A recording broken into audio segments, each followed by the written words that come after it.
Ел қазынасы жыл сайын 50 миллиард теңгеден қағылып отыр. Себебі трансферттік баға белгілеу заңына 2009 жылдан бері өзгерістер енгізілмеген. Ал сыртқы нарық талай рет түрленді.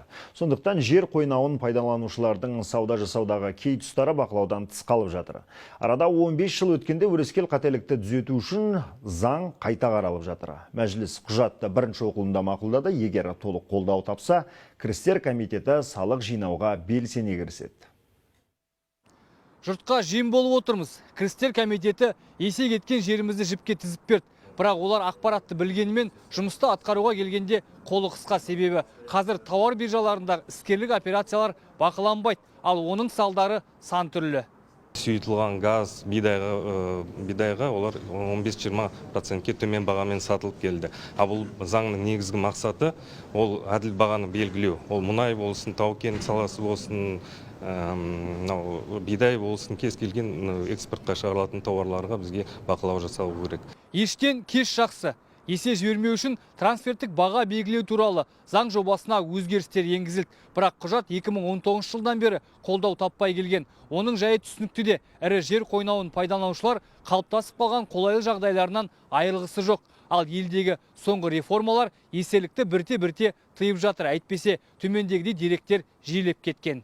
Көмірді делдаларға $30 сатады. Ал шетелге шығарған кезде оның еуропалық нарықтағы бағасы $300-300 таман. Сондай фактілер бар.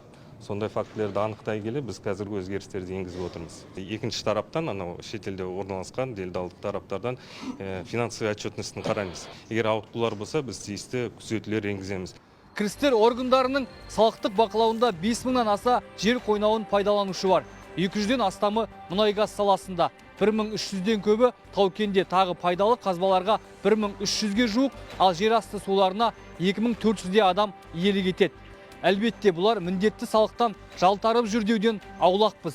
Керісінше былтыр бюджетке 10 триллион теңге түсім түсірді. Тек әңгіме экспорттық тауарлар мен электрондық саудадағы баға келісімі және трейдерлермен байланысты болып отыр. Қолданыстағы қазіргі заңның осал тұстарының кесірінен жаңағы шығарылды активтер. Қалай? Мысалға, біздің бір ірі мұнай сатушы мекеме бар деп айтайық жаңағы. Ол жаңа офшорлық елде өзіне қарасты жаңағы мекемесін ашады. Ал егерде нарықтық баға мұнайдың лондондық биржада мысалы $100 болатын болса, соны $20, я болмаса $50 өз мекемесіне өзі сатады.